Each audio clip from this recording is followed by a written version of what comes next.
God morning is May 29th. God calling forget. Regret nothing, not even the sins and failures. When a man views earth's wonders from some mountain height, he does not spend his time in dwelling on the stones and stubbles. He faints in failures. The faints and failures. That marked his upward path. So with you, breathe in the rich blessings of each new day. Forget all that lies behind you. Man is so made that he can carry the weight of 24 hours, no more. Directly, he weighs down with the years behind him and the days ahead. His back breaks. I have promised to help you with the burden of today only. The past I have taken from you. And if your foolish hearts choose to gather again that burden and bear it, then indeed you mock me to expect me to share it. For weal or woe, each day is ended. What remains to be lived, the coming 24 hours, you must face as you wake. A man on a march on earth carries only what he needs for that march. Would you pity him if you saw him bearing too the overwhelming weight of the worn-out shoes and uniforms of past marches and years? And yet, in the mental and spiritual life, man does these things. Small wonder, my poor world is heartsick and weary. Not so must you act. Guys, that was freaking insane. That was insane. So God calling is called forget, right? God's calling us to forget. He's telling us to forget about our past mistakes, about our past turmoils, about all these different things that we've done in our life, right? All these different baggages that are holding us down. Because if we always keep on it, if we always stay depressed thinking about these things that we might have done in the past, or who we might have been, or the things that we could have done differently, then we're never going to be what we can become, right? We're never going to get to our fullest extent, to our true potential as a human being, as a man of God, right?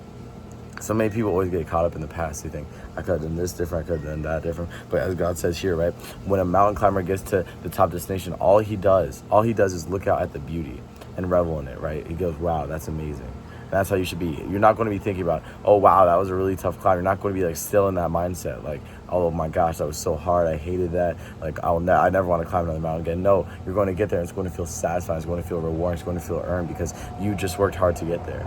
But the moment that you start thinking about the past, the moment that you start thinking about that climb, how terrible it was, how awful it was, how you never want to do it again, right? How your back hurt, all these things, then it's not going to be worth it, right? You're just going to be caught up in the past. You're going to be caught up in the pain. And there is pain in the past, guys, because we have to work hard. We have to work through things to be able to grow as people, right? And that sometimes inherently brings pain. So God's saying right here to forget, right? And just move forward, right? And he talks about baggage, right? Like, we all have baggage, and he literally talks about physical baggage, and in a way that makes sense again with the mountain climber. If we saw someone climbing a mountain, right, with one bag that he needs for his journey now, and another bag from his last journey, right, with all torn up shoes, all these things that don't service him, they're all just negatives. They all just drag him down. The only things that they serve is to make it harder, right?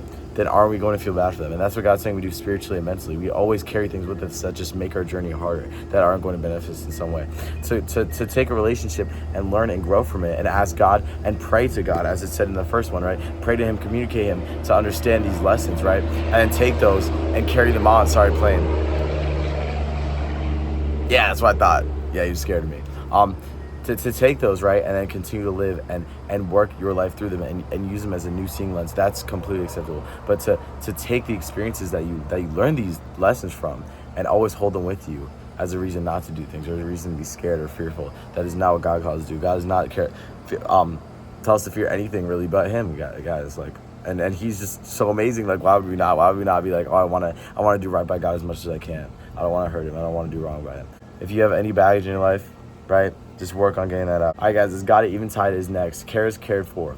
Casting all your care upon him. This is a quote, by the way. For he hath care of you. How precious these words. Care, attention, and the love which prompts them are all to indicate here, as also the most tender provision. You are not told to put your worries away, merely so you may forget about them, but to cast them upon God. That is different. They will be dealt with.